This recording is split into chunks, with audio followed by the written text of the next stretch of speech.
할렐루야.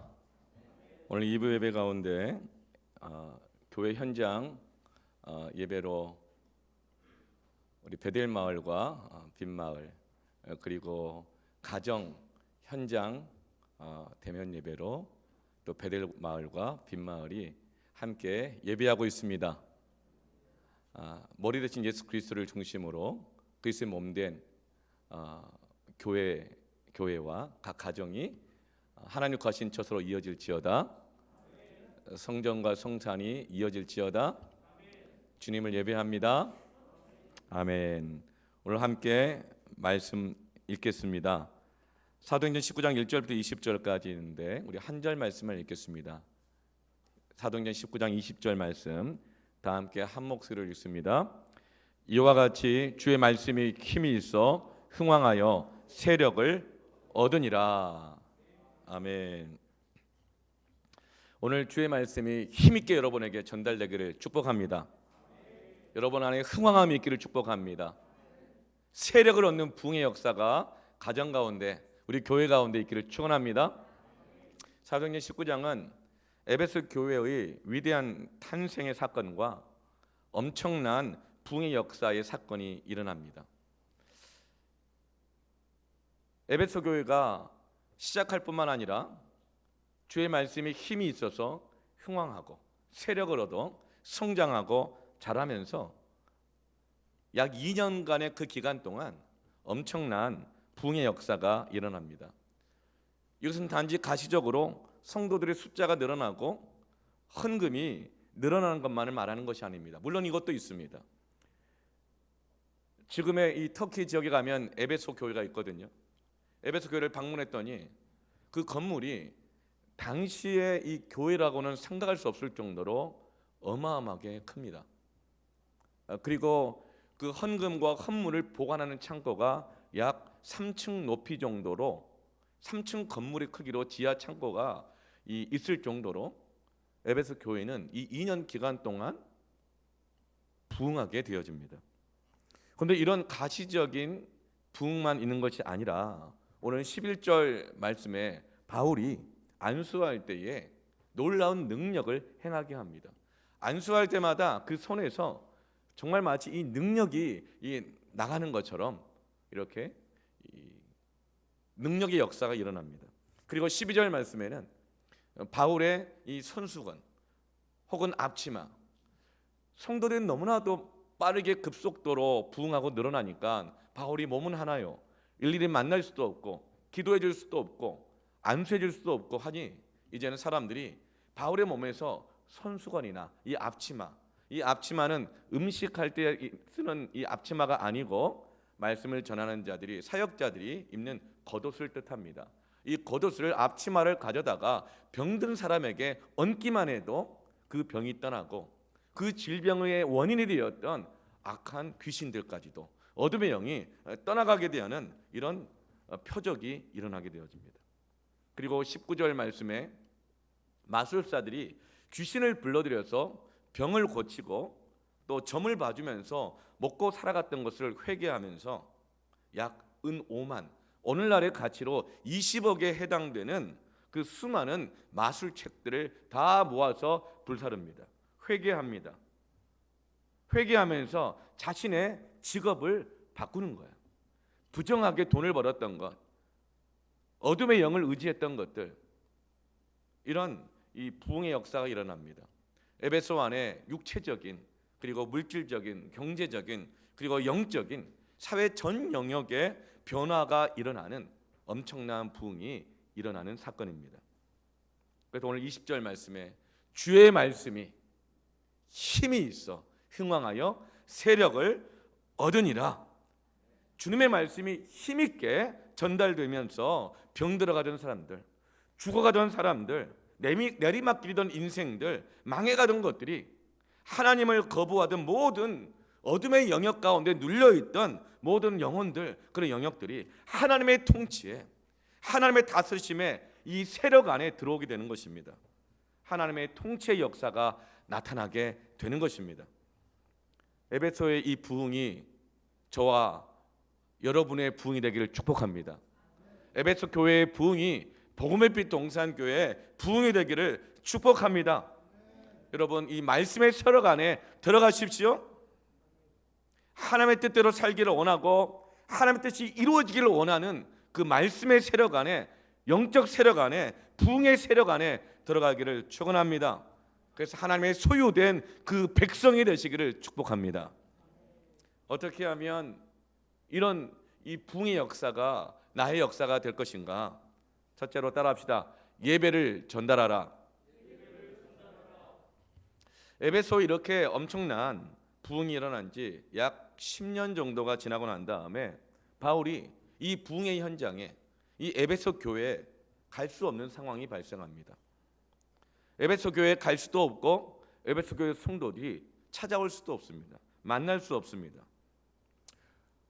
사도 바울이 지금 3차 전도 여행을 계속 진행하고 있는 중인데, 로마 사회의 이 질서를 어지럽게 한다는 제목으로 로마 황제의 재판을 받기 위해서 로마로 압송당하여서 감옥에 갇혀 있습니다. 근데 이 감옥은 뭐 서대문 형무소 같은 이런 감옥이 아니고 가택연금 상태입니다. 집안에 갇혀서 오도 가도 못하는 상황이 된 거예요. 코로나 이 시대에도 우리가 가택연금을 많이 당하잖아요. 특히 양성 판정이 나오면 생활보호치료소라든가 아니면 지정된 병원에서 2주간의 자가격리를 하기도 하고 치료를 받으면서 가택연금을 당합니다. 또 이 어떤 죄를 범한 사람들은 형무소에 가서 감옥에 갇히게 되어지죠. 그런데 지금은 어떤 가택연금이나 감옥원에 갇혀도 자기가 돈 내고 하는 법은 없습니다. 근데 바울은 재판을 받으면서 재판이 진행되는 동안 그 재판의 결과를 기다리면서 자기가 돈을 내서 전세를 내가지고 자기가 돈을 내서 집 방을 얻고 그리고 그 안에 갇혀 있어야 됩니다. 얼마나 억울한 일이겠습니까? 그러면서 지금 바울은 오도 가도 못한 상황이 된 거예요. 에베소 교회 성도들을 만날 수가 없어요. 그리고 바울이 이렇게 갇혀 있으니 에베소 교회는 어떤 상황이겠어요? 그 큰 교회를 놔두고 그 좋은 대리석으로 만든 예배 장소를 놔두고 예배당 지하의 3층 이 크기의 그 헌금함에다가 드렸던 모든 헌금과 주를 위해 써야 될 모든 물질들을 거기 놔두고 지금 에베소 교회 성도들은 다 흩어져서 교회를 모이지 못하고 가정마다 흩어져 있는 거예요. 그래서 바울은 어떻게 합니까? 편지를 씁니다. 그게 바로 에베소서입니다. 이 에베소서는 옥중서신이라고 하기도 하고 회람용 서신입니다. 모여 예배할 수 없는 또 만날 수 없는 에베소 교회 성도들에게 가정마다 숨지기며 기다리고 있는 성도들에게 에베소서 편지를 써서 회람합니다. 전달해서 말씀을 전하고 있는 것이죠. 그런데 그 에베소서의 내용을 보면 그 내용이 전부 예배입니다. 에베소 1장 1절과 2절 말씀에 하나님의 사도된 나 바울은 에베소 교회에 있는 성도들에게 무난하노라 평강이 있을지어다 인사합니다. 은혜를 받기를 원합니다. 평안하기를 원합니다. 인사하죠. 그리고 1장 3절부터 14절까지 찬송하리로다 하면서 그 여러 절수의 찬송을 하는 것입니다. 그리고 1장 15절에서 18절까지 바울이 기도합니다. 너희가 하나님을 알기를 원하노라. 너희를 그 부르심의 소망이 얼마나 크고 놀랍고 영광스러운지 알기를 원하노라. 너희들에게 베푸신 그 능력이 지극히 크심을 알기를 원하노라. 하나님 부르심의 소망을 알게 하여 주옵소서. 에베소 교회 성도들이 그 부르심의 소망을 이루기 위해서 하나님이 주신 능력이 얼마나 큰지를 알게 하여 주시고 하나님을 알게 하여 주옵소서. 기도하는 겁니다. 그리고 나서 에베소 1장 19절부터 6장 끝까지 바울의 긴 설교가 진행됩니다. 그리고 에베소 6장에서 그 설교 말미에 마지막 결론이 뭡니까? 우리의 싸움은 혈과 육에 대한 싸움이 아니다. 영적 싸움이다. 전신갑주를 취하여라. 그리고 나를 위해서 모든 성도들을 위해서 그리고 힘있게 복음이 전해지도록 다 함께 기도하자. 말씀을 전하고 다 함께 기도하자고 하면서 기도를 요청하는 거예요. 그리고 나서 안부를 묻고 사람의 이름을 불러가며 환영을 하고 그리고 광고를 합니다. 그리고 나서 에베소 6장 21절 마지막 장 마지막 절에 모든 자에게 은혜가 있을지어다. 축복으로 끝나는 겁니다. 전 바울은 가택연금 당하여 만날 수 없고 고난으로 모여서 예배할 수 없고 흩어져 있는 에베소 교회 성도들에게 예배를 전달하고 있습니다. 지난주 이 금요일성 집회 중에 말씀을 듣고 기도하는 중에 참 은혜를 많이 받아요. 저는 늘 말씀을 전하다 보니까 말씀을 정말 듣기를 원해요. 그래서 간혹 외부에서 강사들을 초청하거나 또 금요일성 집회나 또 새벽 기도회 때 우리 전도사님들이 말씀을 전할 때 그 말씀을 듣고 받은 은혜를 기록하고 하나님의 지혜와 계시의 영을 주셔서 하나님을 알게 하신 것, 그 은혜의 풍성함을 알게 하신 것, 그 능력을 알게 하신 것을 받아 적으면서 감격하고 감사하고 막 너무 행복한 시간이에요. 너무 저는 그 시간이 너무나 좋아요. 네. 제가 그 은혜 받으면서 이런 생각도 했어요. 내가 이렇게 말씀 듣고 은혜 받는 게 너무 행복하고 너무 좋은데 만약에 내가 말씀 전할 때 쓸데없는 소리는 하고 엉뚱한 얘기는 하면 얼마나 짜증나고 화가 날까. 네. 정말 은혜를 받으면서 이제 기도회를 인도하는데 하나님 지혜와 계시의 영을 부어 주시옵소서 간절히 부르짖고 기도하는데 하나님께서 말씀을 깨닫게 하시고 그 말씀 앞에서 비추어 주신 지혜와 계시의 영을 통해 보여주신 그 말씀의 거울 앞에 낱낱이 드러난 한국 교회의 영적 상태를 보여주셨어요. 하나님이 이 한국 교회에 하나님을 알게 해주셨고 부르심의 성황의 그 풍성함을 알게 해주셨고 그 능력도 알게 해주셨는데 한국 교회는 지금 에베소 교회와 같다. 에베소 교회는 어떤 교회예요? 사도 요한이 마지막 남은 사도가 되어서 반모섬에서 지혜와 계시의 영을 받아 말씀을 기록하고 반모섬 감옥에 갇혀서 찾아갈 수 없는 소아시아 7 교회에게 편지를 쓴 것이 요한계시록이잖아요. 그 중에 첫 번째 교회가 에베소 교회입니다. 당시에 에베소 교회가 가장 중요한 소아시아의 선교의 중심적 교회였거든요. 그 에베소 교회에 대해서 이렇게 말합니다. 요한계시록 2장 2절부터 4절에 내가 내 행위와 수고와 내 인내를 안다. 에베소 교회 성도들은 말로만 하는 그런 교회가 아니었어요. 입만 살아있는 교회가 아니었고 행위가 있었어요. 행함이 있었어요. 뿐만 아니라 그 행함이 대충대충 하는 행함이 아니었고 수고했고 인내하는 행함이었어요. 에베소 교회는 그런 교회라는 것을 주님이 아신다는 거예요. 또 악한 자들 용납하지 아니한 것과 자칭 사도라 하되 아닌 자들 시험하여 그의 거짓된 것을 내가 드러낸 것도 아신대요. 어디서 무슨 기가 막힌 일이 일어났다더라, 신비로운 일이 일어났다더라, 어떤 자극적이고 즐겁고 재밌고 막 좋다더라, 뭐 그런 얘기만 들리면 여기저기 막 싸돌아다니는 그런 팔랑귀를 가진 그런 교회가 아니라는 것도 아신다는 거예요. 어떤 고난과 역경이 있든지 또 내가 참고 내 이름을 위하여 견디고 게으르지 아니하는 것을 아노라. 에베소 교회는 이런 교회였던 거예요. 그런데 4절에 너를 책망할 것이 있나니 너의 처음 사랑을 버렸느니라.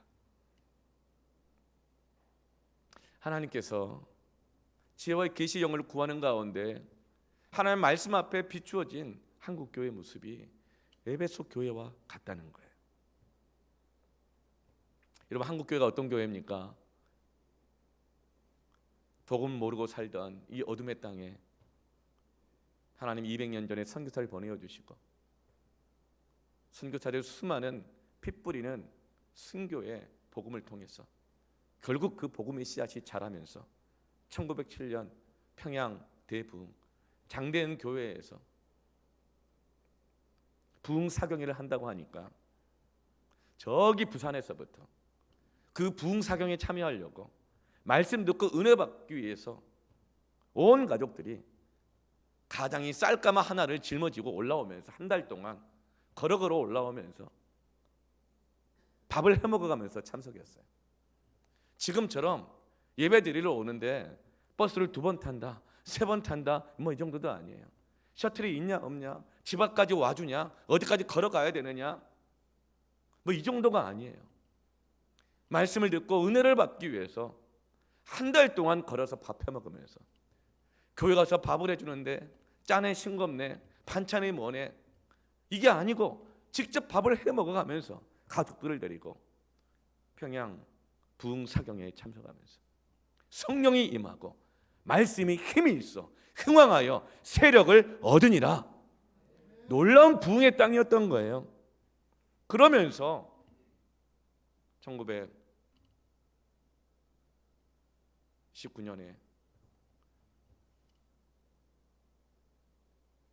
3.1운동이 일어날 때까지 1945년 8월 15일 광복이 있기까지 그 36년 동안 일제 식민지 치하를 그 부흥의 이 은혜로 견뎌내고, 비록 거기서 많은 교회들이, 목회자들의 성도들이 신사참배를 하며 황제에게 동방요배 절하는 것은, 이것은 그냥 문화적인 행위일 뿐이지 신앙이 아니고 종교적인 게 아니다라고 하면서 신사참배하고, 그러면서 교회들이 첫사랑을 잃어버리고 많이 쓰러지고 무너졌지만, 그럼에도 불구하고 주기철 목사님과 같은 수많은 목사님들과 무명의 성도들이 우리는 결코 일본 천황에게 절할 수 없다, 우리는 오직 하나님 한 분만 예배한다, 순교의 피를 뿌렸던 그 순교의 피가, 예배의 피가 이 강토를 덮었던 곳이 한국 교회인 것입니다.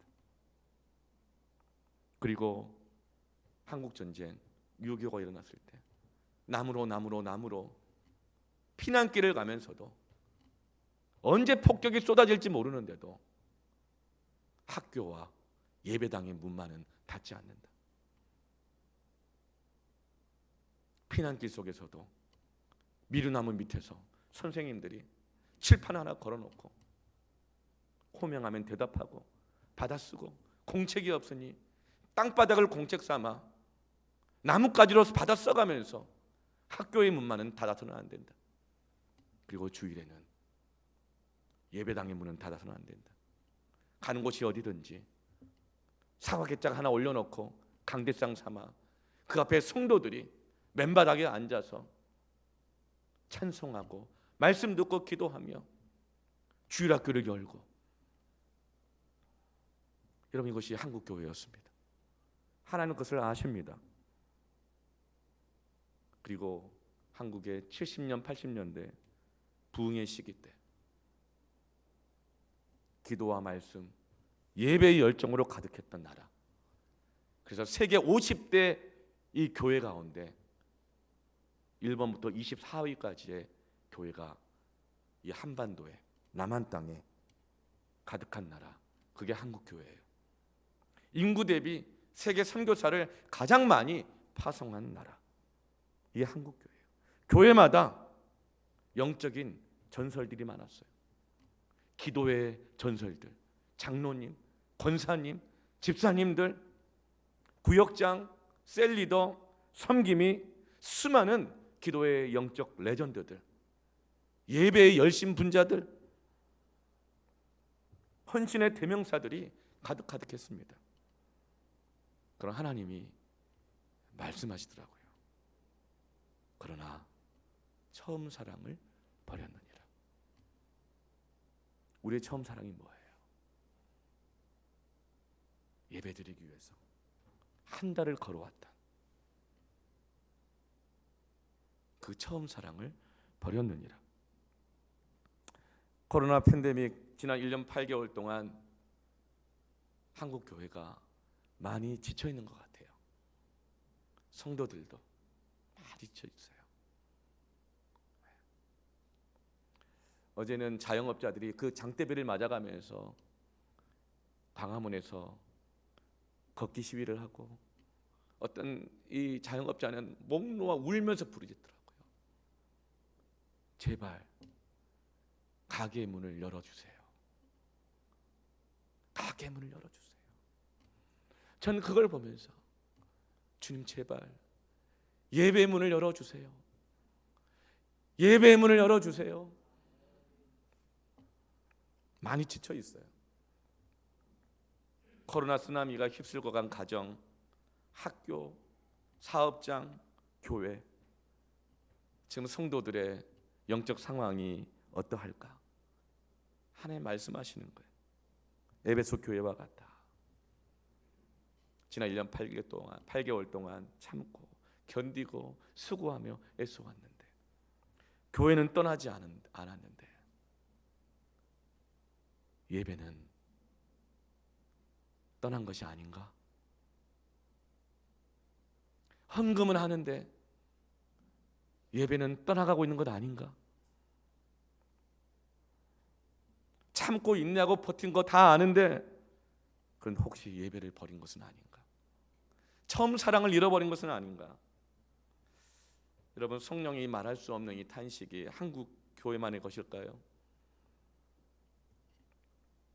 그래서 저는 사도 바울이 에베소 교회에게, 성도들에게 예배를 전달하고 있는 것입니다.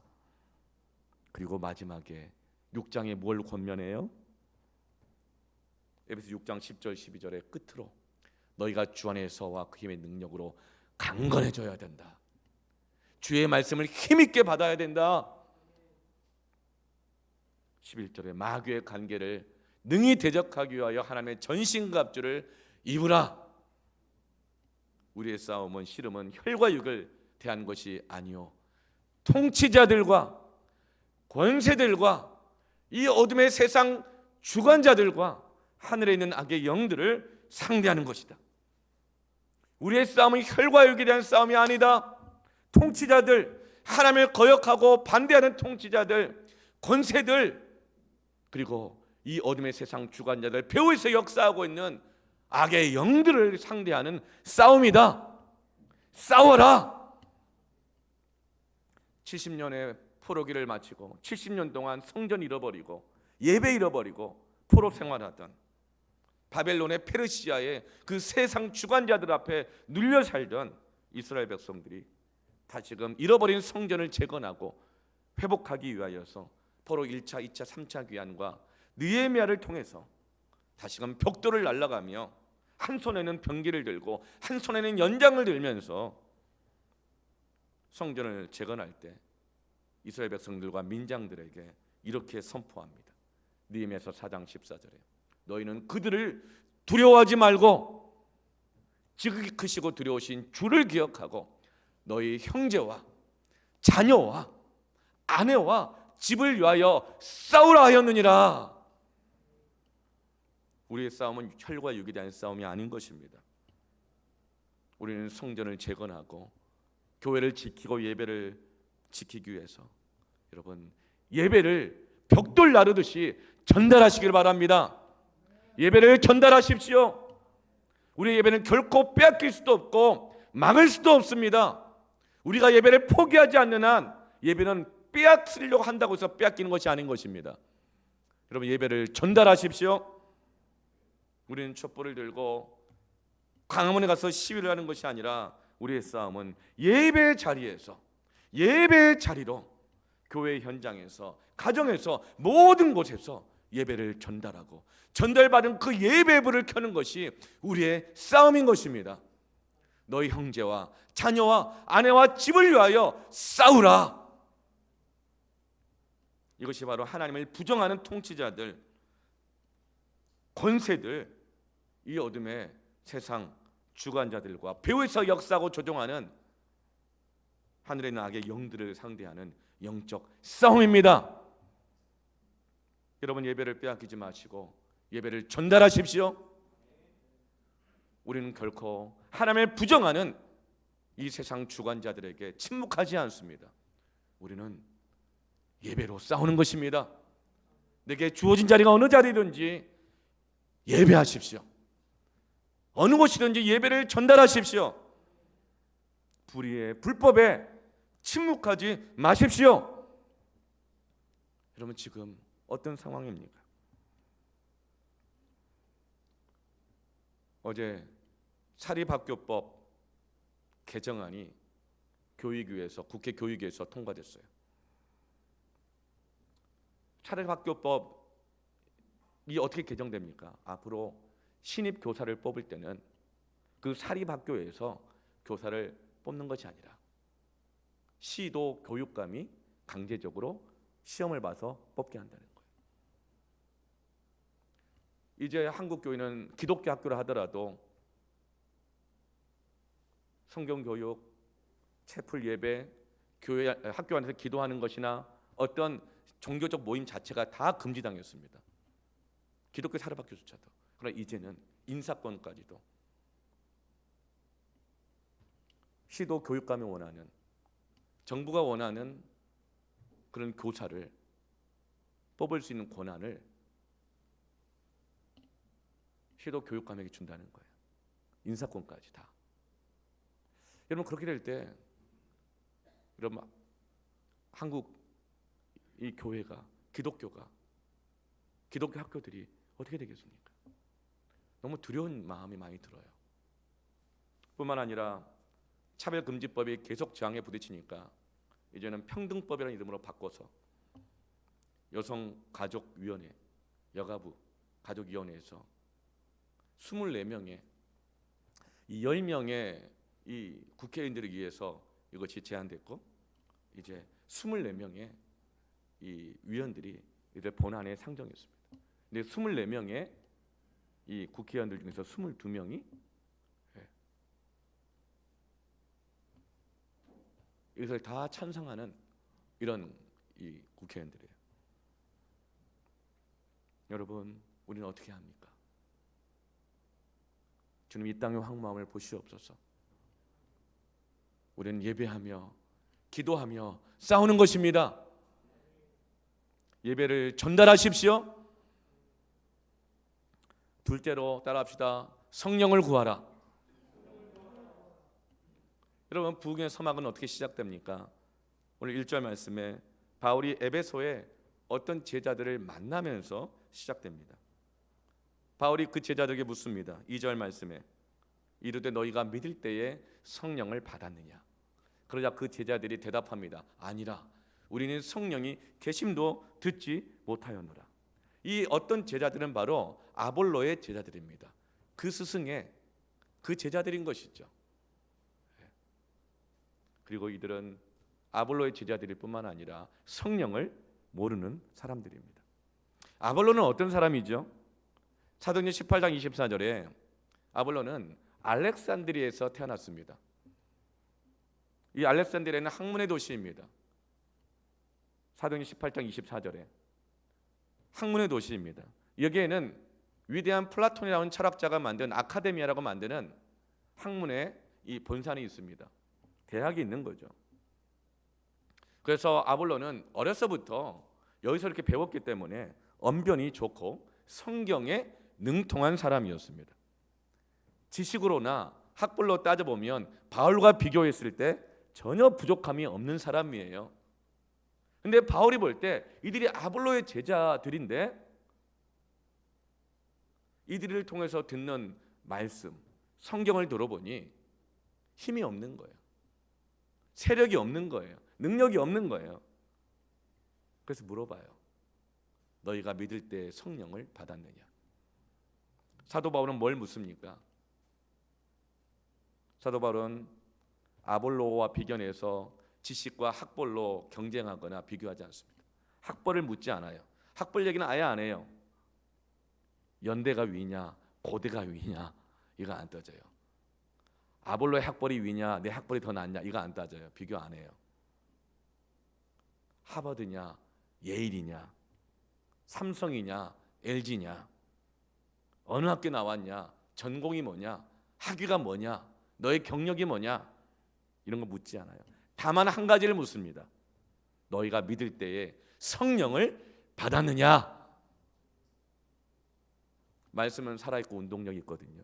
근데 이들은 말은 잘하는데 성경은 잘 가르쳐 말을 하는데 성경이 농통한데 이들의 가르침에 힘이 없어요.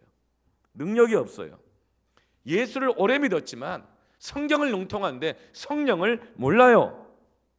교회 오래 다녀서 이 말 저 말 말은 잘하는데 기도를 못해요. 기도를 안 해요. 여러분, 기도는 안 하는 거예요? 못하는 거예요? 못하는 거라 그랬죠. 여러분, 기도 잘하기를 원하지 않는 사람 누가 있어요? 믿는 사람 중에서. 근데 못하는 거예요. 힘이 없는 거예요. 능력이 없는 거예요. 성령을 모르는 거예요. 그래서 바울이 묻는 거예요. 너희가 믿을 때에 성령을 받았느냐? 여러분, 성령은 언제 받는 겁니까? 믿을 때 받는 것입니다. 그런데 이 믿음은 로마서 10장 17절에 언제 생기느냐?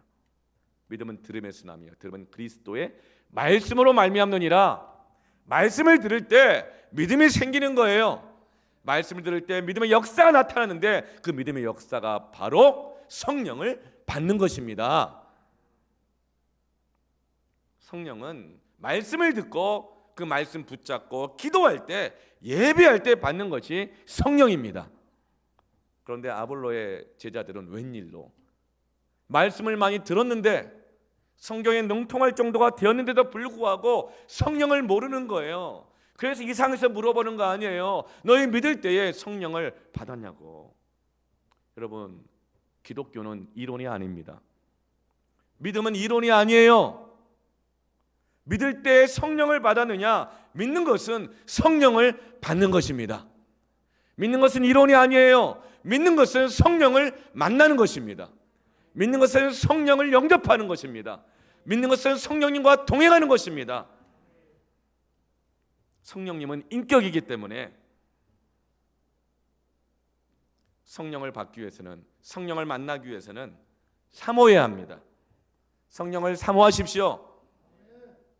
여러분, 우리가 누구와 동행한다고 하면서 나 당신과 동역하기를 원합니다. 난 당신과 동행하기를 원합니다. 나 당신하고 어디 여행 가고 싶습니다. 만나고 싶습니다. 함께 합시다. 그러면서 당신은 딱 보니 MBTI에서 이런 유형입니다.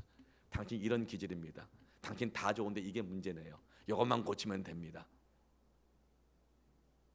당신 무식하네요. 뭐 똑똑하네요. 외모가 어떻네요. 이러면서 당신 이런 사람이군요. 계속 그냥 판단과 분석에만 능하다면 여러분, 그런 사람하고 밥이라도 먹고 싶겠어요? 밥 먹다가 목이 막 맥히지? 함께하고 싶지 않은 거예요. 여러분, 믿음은 이론이 아닙니다. 믿음은 성령님을 모시고 만나고 사모하고 동행하는 것입니다. 믿을 때 성령을 받는 것입니다. 여러분, 성령님은 인격이세요. 연예인들이나 스타들 누구에게 사인을 해줍니까? 사모하여 사인 받겠다고 달려드는 사람한테 사인을 해주는 겁니다. 성령의 인치심, 하나님께서 성령을 부어주시고 성령으로 각 사람에게 사인해 주시는 것. 여러분, 하나님은 성령님을 누구에게 주십니까? 누가복음 11장 9절부터 13절 말씀에 내가 또 너에게 이르노니 구하라 그러면 너에게 주실 것이요 찾으라 그러면 찾아낼 것이요 문을 두드리라 그러면 너에게 열릴 것이니 구하는 이마다 받을 것이요 찾는 이는 찾아낼 것이요 두드리는 이는 열 것이니라. 너희 중에 아버지 된 자로서 누가 아들이 생선을 달라는데 생선 대신에 뱀을 주며 알을 달라는데 전갈을 주겠느냐?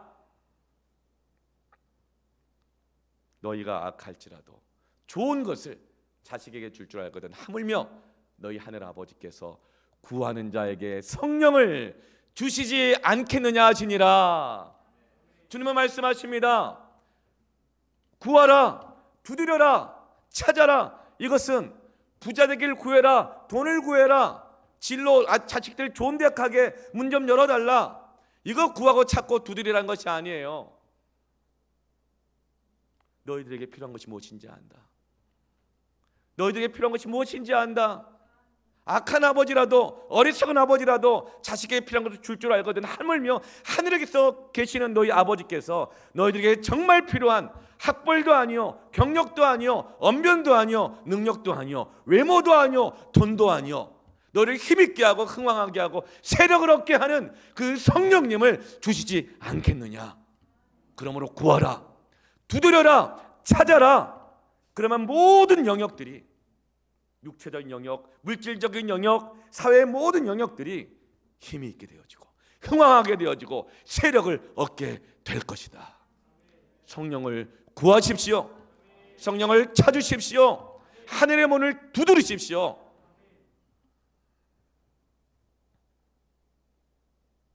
이렇게 사도 바울이 성령을 구하라고 하면서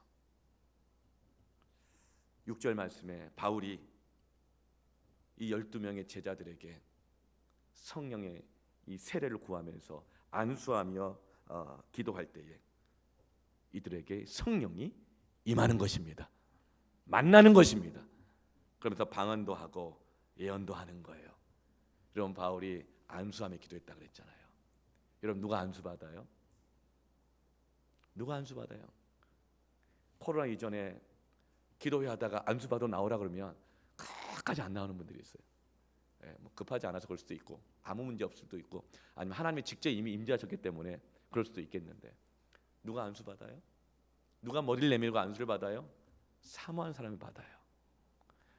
오늘 주일날 예배를 드리려고 어제 미장원 가가지고 파마도 탁 이쁘게 그 거금 한 20만 원 들여가지고 하고, 영양도 먹이고, 또 요즘에 이제 장마 오니까 습하니까 머리가 숨이 자꾸 죽으니까 막 볶아치도 하고 그랬는데 안수하신다고? 이게 얼마짜린데? 머리 막 눌리는데? 여러분, 사모하십시오. 성령을 사모하십시오. 성령을 구하십시오. 성령을 사모하고 구할 때 성령이 찾아오십니다. 성령이 오셨네. 성령이 오셨네. 내 주에 보내신 성령이 오셨네. 갇힌 자, 묶인 자, 성령이 오셨네. 그리고 그들이 방언도 하고 예언도 하며 이제 그들이 전하는 말씀이 능통한 것만이 아니라 힘이 있게 되어지고 흥왕하게 하시고 세력을 얻게 하시는 것입니다.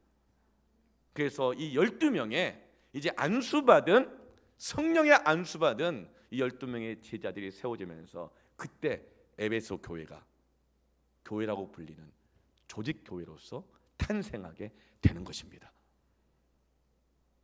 말 잘하는 사람들로 교회가 세워진 게 아니에요. 직분자들, 성경 능통하고 말 잘하는 사람들이 아니라 성령을 아는 사람들, 예배를 전달하고 사모함으로 예배를 전달받고 말씀을 받을 때 믿음의 역사를 구하고 성령을 만나고 성령을 경험하는 사람, 우리 교회 직분자들 되기를 축복합니다. 그래서 이 12명의 안수받은 제자들이 흩어져서 요한계시록에 나오는 소아시아의 대표적인 7교회를 흩어져 세우게 되어지고 이 교회들의 지도자들이 되는 것입니다. 이 적은 무리에 의해서 로마 제국 1000년의 역사가 응집된 에베소, 문화, 경제, 예술에 집약된 에베소, 그 무엇으로도 변할 것 같지 않았던 이 에베소, 그러나 그 안에는 병 들어 있고 귀신 들려 있고 고통당하는 이 에베소에 이 12명의 성령 받은 제자들 통해서 교회가 세워지고 흥왕하여 세계 선교의 중심되는 교회가 되는 것입니다. 성령을 구하십시오. 세 번째로 따라합시다. 말씀을 들으라.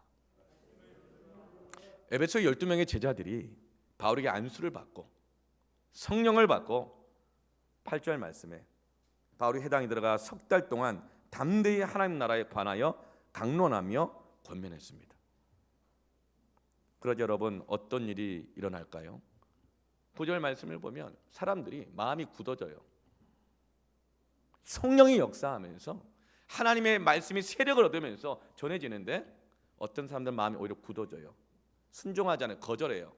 그리고 사람들 앞에서까지 그 설교를, 그 말씀을 비방해요. 조롱해요.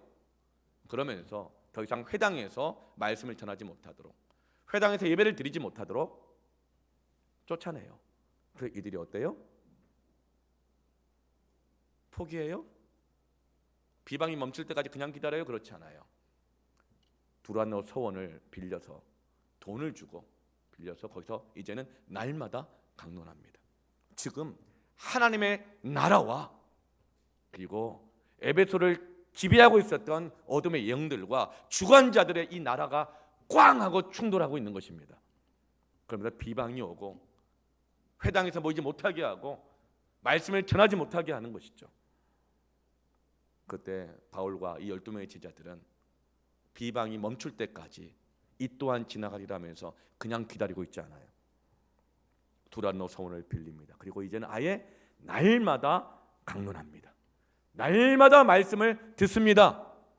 저는 매일마다 여러분에게 전달되어지는 새벽기도 음성 파일, 새벽기도의 현장과 각각의 처소에서 듣는 새벽기도 이 음성 파일이 두란노 서원이 되기를 축복합니다. 두란노 서원이 되기를 축복합니다. 날마다 말씀을 들으십시오. 예배를 전달받았으면 성령을 구하며 말씀을 날마다 들으십시오. 그러자 11절에 하나님이 바울의 손으로 놀라운 능력을 행하게 하시니, 어떻게 바울의 손에서 그 능력이 나갑니까? 사모하기 때문이에요. 말씀을 듣고 사모하기 때문인 거예요.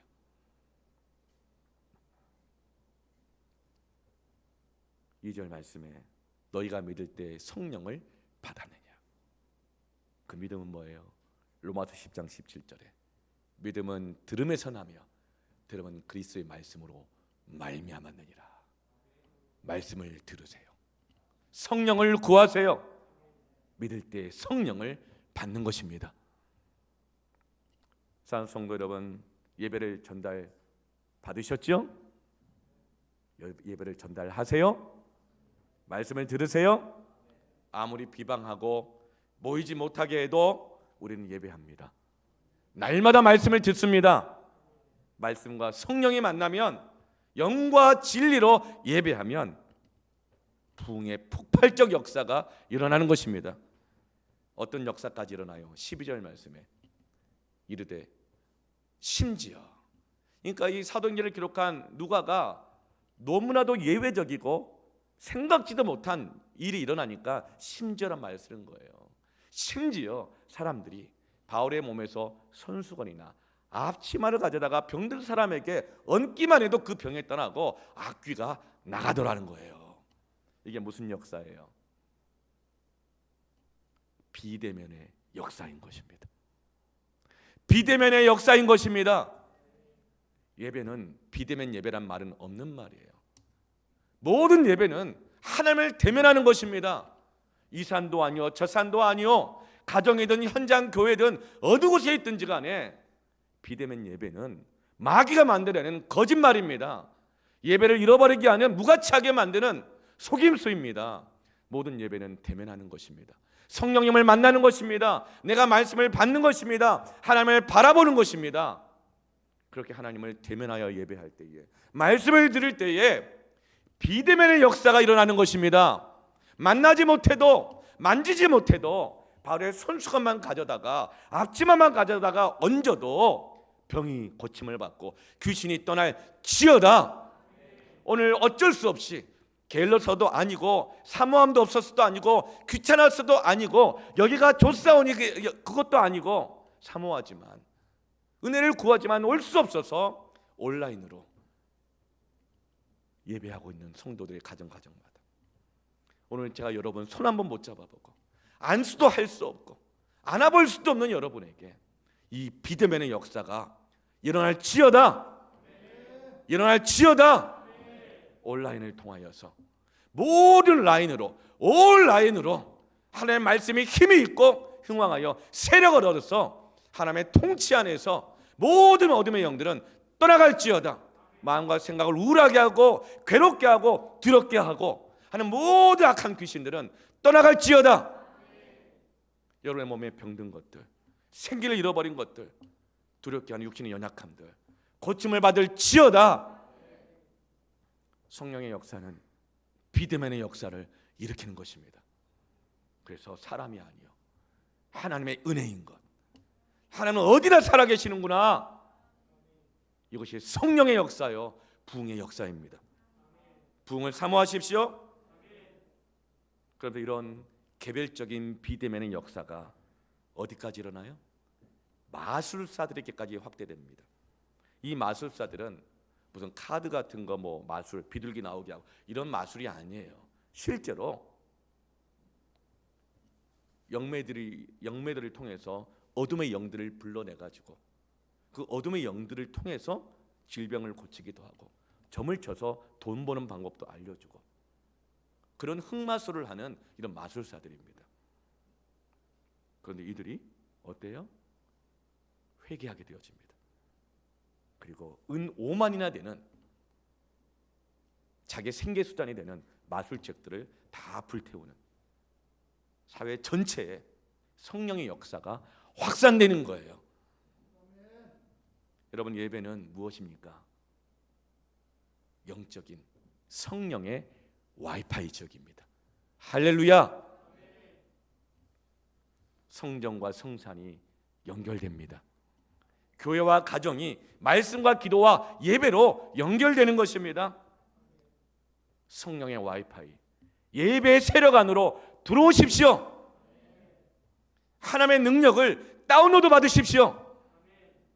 홀리 스피릿, 성령님의 능력의 인카운터가 여러분에게 있을지어다. 성령의 교통하심의 역사가 일어나는 거예요. 예배를 전달하십시오. 성령을 구하십시오. 말씀을 들을 때 믿음의 역사, 성령의 역사가 일어날지어다.